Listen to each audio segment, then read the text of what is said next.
Hello students, welcome to my channel. तो आज मैं आप सभी को इस वीडियो में चैप्टर नंबर 4 डिटर्मिनेंट्स की एक्सरसाइज 4.3 का क्वेश्चन नंबर 2 करवाने जा रही हूं। हमें दिया है write minors and cofactors of the elements of following determinants. तो देखिए बेटा, क्वेश्चन नंबर 2 में ना आपको दो पार्ट्स दिए हैं, दोनों पार्ट्स में आपको माइनर्स और कोफैक्टर्स निकालने हैं, ठीक है। और आपको 3x3 ऑर्डर की डिटर्मिनेंट दी हुई है इस क्वेश्चन में। ओके, तो चलिए करते हैं फर्स्ट पार्ट। आपको देखिए ये डिटर्मिनेंट दे रखा है 3x3 ऑर्डर का, तो आपको माइनर और कोफैक्टर्स निकालने हैं, ठीक है। तो सबसे पहले हम माइनर्स फाइंड आउट करेंगे, फिर उसके कोफैक्टर्स निकालेंगे। ओके, तो चलिए करते हैं। तो देखिए माइनर निकालेंगे सबसे पहले बेटा इस एलिमेंट का। तो ये एलिमेंट कहाँ रहता है? फर्स्ट रो फर्स्ट कॉलम में, तो इसका नाम क्या हो जाएगा? M11, ठीक है। अब फर्स्ट रो फर्स्ट कॉलम को आप डिलीट कर दो। मैंने क्या बताया आपको? माइनर निकालते समय आपने क्या ध्यान देना है? जिस भी एलिमेंट का आप माइनर निकाल रहे हो वो एलिमेंट आपका जिस भी रो और जिस भी कॉलम में रह रहा है ना, उसको आप डिलीट कर दो, ठीक है। तो ये फर्स्ट रो और फर्स्ट कॉलम में रहता है, उसको खत्म कर दो। बचा क्या? बचा आपके पास ये चार एलिमेंट्स, ठीक है। तो ये चार एलिमेंट्स बचे हैं 1 0 0 1, ठीक है। अब इसको सॉल्व करिए, सॉल्व करके आपके पास माइनर निकल कर आ जाएगा। तो 1 into 1 क्रॉस मल्टीप्लाई करेंगे ना, और ये -0, तो आपके पास आ जाएगा 1, ठीक है। तो इस एलिमेंट का माइनर आपके पास आ गया। नेक्स्ट निकालते हैं, इस एलिमेंट का माइनर निकालते हैं। तो M12, ठीक है। ये फर्स्ट रो सेकंड कॉलम में रहता है, तो इसका नाम हो जाएगा M12। और फर्स्ट रो सेकंड कॉलम को डिलीट कर दो, डिलीट कर दो। बचा क्या आपके पास? 0 0 0 1। लिखिए 0 0 0 1। ध्यान से आपने करना है, जिस भी रो और जिस भी कॉलम में रह रहा है ना वो एलिमेंट, उसी को आपने डिलीट करना है, और जो बाकी बचेंगे आपके पास वो लिखना है आपने। और यहाँ पर क्रॉस मल्टीप्लाई करिए तो आपके पास देखिए आंसर 0 आएगा। ओके, नेक्स्ट करते हैं इस एलिमेंट का निकालेंगे। तो M13, तो फर्स्ट रो थर्ड कॉलम को डिलीट कर दो। बचा क्या? 0 1 0 0, तो ये आ जाएगा 0 -0, ये भी 0 आंसर। नेक्स्ट इस एलिमेंट का निकालना है। तो ये एलिमेंट कहाँ रहता है? सेकेंड रो फर्स्ट कॉलम में, तो M21, तो सेकेंड रो फर्स्ट कॉलम को डिलीट कर दो। 0 0 0 1 बचा, 0 0 0 1, तो आंसर आएगा 0 -0 0। नेक्स्ट M22, ठीक है। तो इसका निकालना है हमें। सेकेंड रो सेकेंड कॉलम में रहता है, second row second column delete कर दो। बचा क्या? 1 0 0 1, 1 0 0 1, ठीक है। तो ये आ जाएगा 1 -0 1 आंसर। ओके, नेक्स्ट M23 यानी कि इस एलिमेंट का निकाल रहे हैं हम, ठीक है। तो सेकंड रो थर्ड कॉलम को डिलीट कर दो। बचा क्या? सेकंड रो थर्ड कॉलम, बचा क्या? 1 0 0 0, ठीक है। 1 0 0 0, ठीक है। तो देखिए आपने ध्यान से लिखना है कौन से एलिमेंट्स बचे हैं आपके पास, ठीक है। तो 0 -0 0 आंसर, ठीक है। चलिए आगे करते हैं M31, ठीक है। M31 नेक्स्ट ये है ना, कहाँ रह रहा है? थर्ड रो फर्स्ट कॉलम, तो थर्ड रो फर्स्ट कॉलम को डिलीट कर दो। बचा क्या आपके पास? 0 0 1 0, 0 0 1 0, तो ये आ जाएगा 0 -0 0, ठीक है। नेक्स्ट M32 यानी कि third row second column, third row second column को डिलीट कर दो। 1 0 0 बचा, ठीक है। तो ये आ जाएगा 1 0 0 0, ओके। तो ये आ जाएगा 0 -0 0 आंसर, ठीक है। नेक्स्ट निकालते हैं M33। अब ये लास्ट एलिमेंट है ना, इसका माइनर निकालते हैं। ये थर्ड रो थर्ड कॉलम में रहता है, तो बचा क्या? 1 0 0 1, ठीक है। तो आ जाएगा 1 0 0 1, तो ये आंसर आ जाएगा। क्रॉस मल्टीप्लाई करिए, 1 -0, आंसर आएगा 1, ठीक है। देखिए माइनर निकल गए आपके पास सभी एलिमेंट्स के। अब हम कोफैक्टर्स निकाल लेंगे। तो आपने माइनर निकाल लिए ना, अब कोफैक्टर निकालना बहुत इजी है, ठीक है। तो निकालते हैं, देखिए A11, ठीक है। A11, तो ये आ जाएगा -1 की पावर 1 + 1 M11, तो ये आ जाएगा आपके पास। देखिए ये पॉजिटिव का रहेगा, और M11 कितना है? 1, तो 1 आंसर। A12, तो -1 की पावर 1 + 2 और M12, ये तो देखिए आपके पास -1 × 0, ये तो 0 ही रहेगा, ठीक है।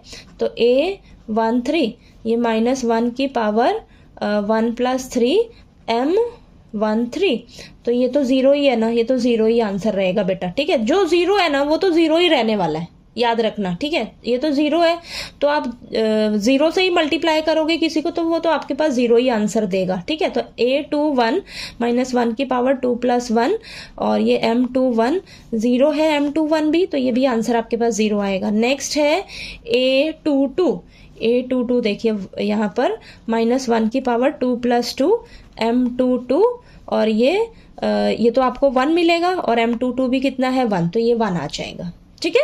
नेक्स्ट निकालते हैं A23, तो ये तो 0 है, तो ये देखिए माइनस 1 की पावर 2 प्लस 3 M23, तो ये तो 0 ही लिख लीजिए, ठीक है। नेक्स्ट A31, ये भी आपका आंसर 0। नेक्स्ट A32, तो ये भी आपका आंसर 0 ही रहेगा, ठीक है। नेक्स्ट हम करेंगे A33, तो ये देखिए माइनस 1 की पावर 3 प्लस 3 इंटू M33। आपको पूरा करना है तो आप पूरा कर लीजिए। देखिए जिसका आंसर 0 है उसका कोफैक्टर भी 0 ही रहेगा, ठीक है, ये याद रखना है। अगर माइनर 0 है तो कोफैक्टर भी 0 ही रहेगा, क्योंकि आपको माइनर से ही तो मल्टीप्लाई करना है। अगर माइनर 0 रहेगा तो आपका उसका कोफैक्टर भी 0 ही रहने वाला है बेटा, ठीक है। तो यहाँ पर ये 1 इंटू 1, तो ये आ जाएगा 1, ठीक है। ये आपको माइनस 1 की पावर 6 1 देगा और माइनर भी क्या है M33, ये 1 है, ठीक है। तो 1 आंसर आ जाएगा, ठीक है। तो देखिए आपके माइनर्स और कोफैक्टर्स निकल गए, ठीक है।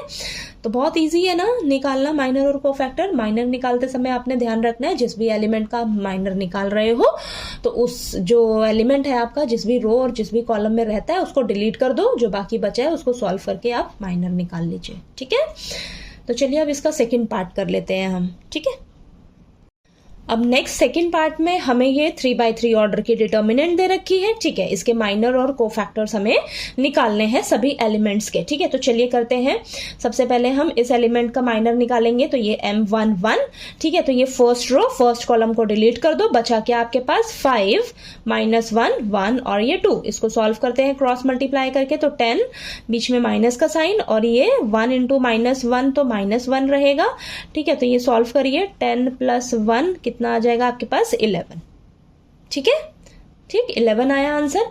चलिए नेक्स्ट करते हैं M12, तो फर्स्ट रो सेकंड कॉलम को डिलीट कर दो, फर्स्ट रो सेकंड कॉलम को डिलीट कर दो, बचा क्या आपके पास 3 माइनस 1 0 और ये 2, ठीक है। तो आपके पास आंसर आ जाएगा 6 माइनस 0 रहेगा, ठीक है, ये तो 0 ही रहेगा, ठीक। तो ये आ जाएगा 6 आंसर, ठीक है, ओके। नेक्स्ट M13, तो फर्स्ट रो थर्ड कॉलम को डिलीट कर दो, बचा क्या 3 5 0 1। तो क्रॉस मल्टीप्लाई करिए जरा, 3 माइनस 0, ये आंसर 3। नेक्स्ट M21, तो सेकंड रो फर्स्ट कॉलम को डिलीट कर दो, बचा क्या 0 4 1 2 0 4 1 2, ठीक है। तो ये 0 माइनस 4 माइनस का 4 आंसर, ठीक है।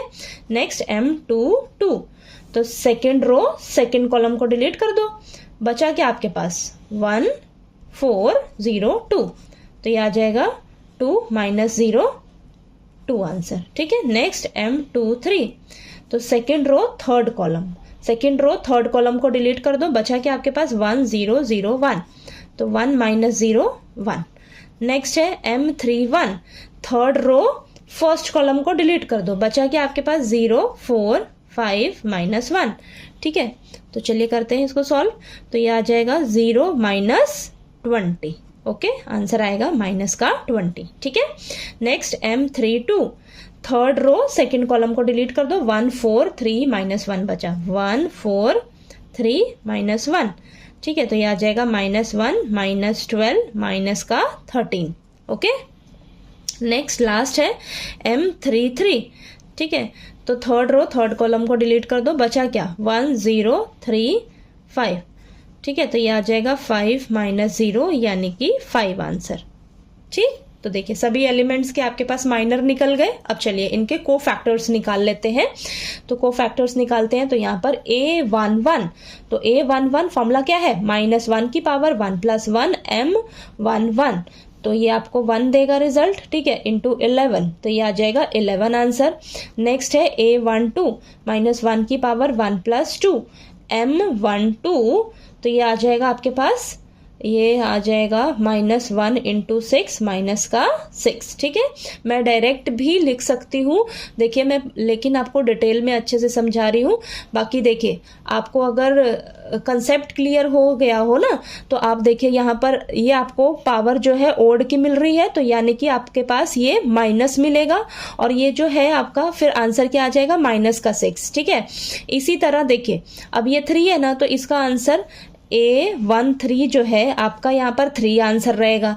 नेक्स्ट जो रहेगा ये -4 है, तो यहाँ पर आपका नेक्स्ट A21 बनेगा ना, यानी कि वो भी -1 देगा और ये -4 आपके पास A21 जो है वो प्लस का 4 मिलेगा। ठीक है, आगे आगे चलिए मैं फॉर्मूलाज करा के ही आपको करा रही हूँ, आगे जब क्वेश्चंस में करेंगे ना तो हम डायरेक्ट करेंगे। ओके, तो यहाँ पर देखिए 1 + 3 ये M13 ये आ जाएगा आपके पास 1 इंटू M13 कितना है 3, तो ये 3 पॉजिटिव का ही 3 रहेगा। ठीक है, नेक्स्ट A21 ये आपको देखिए ओड मिलने वाला है, यही चीज मैं बता रही हूँ। देखिए -1 की पावर 2 + 1 और ये M21 ये ऑड मिलेगा यानी कि -1 मिलेगा और M21 कितना है -4, तो -1 इंटू -4 आपको प्लस का 4 मिलेगा। ठीक है, नेक्स्ट A22 अब ये देखिए पावर उसकी रहेगी इवन की रहेगी, देखिए -1 की पावर 2 + 2 यानी कि 4 इवन रहेगा और M22 यानी कि जो ये आंसर है यही सेम आंसर आपका रहेगा, 1 इंटू 2 2 ही रहेगा। ठीक है, नेक्स्ट A23 अब ये देखिए ओड मिलेगा, ओड 2 + 3 करोगे पावर में 5 यानी कि ओड है, -1 की पावर 5 आपको माइनस देगा आंसर और ये 1 है तो -1 आंसर रहेगा देखिए इसका। ठीक है, तो -1 की पावर 2 + 3 M23। तो आप क्वेश्चंस की प्रैक्टिस करोगे ना खुद से पता लग जाएगा आपको कि बस मुझे ये देखिए को फैक्टर्स निकालते समय क्या करना है, जो पॉजिटिव जो इवन है ना, जो इवन है उसका आंसर वही रहेगा, जो ऑड रहेगा उसमें माइनस का साइन आपने ध्यान रखना है बस। ठीक है, सॉल्व करते समय। ठीक है, तो यहां पर देखिए आपके पास आ जाएगा -1 इंटू M23 कितना है 1, तो ये -1। ठीक है, नेक्स्ट A31 तो ये -1 की पावर 3 + 1 इंटू M31, तो ये आ जाएगा आपके पास 1 इंटू M31 कितना है -20। तो देखिए आपको थोड़ा सा लेंथी जरूर लगेगा, लेकिन मैं यहाँ पर आपको डिटेल में इसलिए समझा रही हूँ ताकि आपसे कोई मिस्टेक ना हो। ओके, तो देखिए यहाँ पर A32 तो -1 की पावर 3 + 2 M32, तो ये आ जाएगा -1 इंटू M32 कितना है -13, तो ये प्लस का 13 आएगा। ओके, नेक्स्ट A33 तो ये आ जाएगा आपके पास -1 की पावर 3 + 3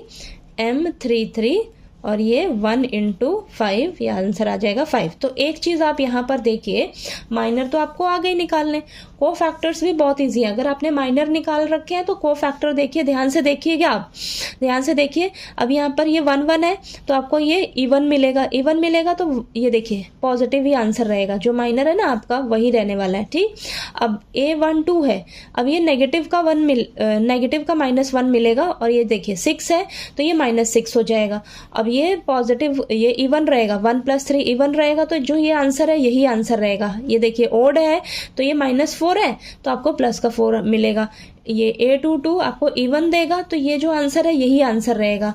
अब ये देखिए ओड 2 + 3 ओड मिलेगा तो आपके पास 1 है तो आंसर -1 रहेगा को फैक्टर इसका। ठीक है, तो ये चीज क्लियर हुई मैं क्या कहना चाह रही हूँ। ऑड इवन अगर ध्यान रखोगे ना तो माइनस की गलती नहीं होएगी, आप डायरेक्ट भी आंसर लिख सकते हो को फैक्टर्स के। ठीक है, लेकिन मैंने यहाँ पर फॉर्मूला लगाकर अच्छे से आपको डिटेल में समझा दिया ताकि आपसे कोई मिस्टेक ना हो। ठीक है, तो क्वेश्चंस की आप प्रैक्टिस करोगे तो आप डायरेक्ट को फैक्टर्स लिख सकते हो इजिली। ओके, तो चलिए आपको ये क्वेश्चन नंबर 2 जो है वो अच्छे से क्लियर हो गया होगा। क्वेश्चन नंबर 2 के दोनों पार्ट्स अच्छे से आपको समझ आ गए होंगे। कोई डाउट आए फिर भी आपको तो प्लीज आप पूछ लीजिएगा। और अगर आपको वीडियो अच्छा लगे तो प्लीज़ वीडियो को लाइक कीजिए, शेयर कीजिए और ज़्यादा से ज़्यादा सब्सक्राइब कीजिएगा चैनल को। Thank you so much.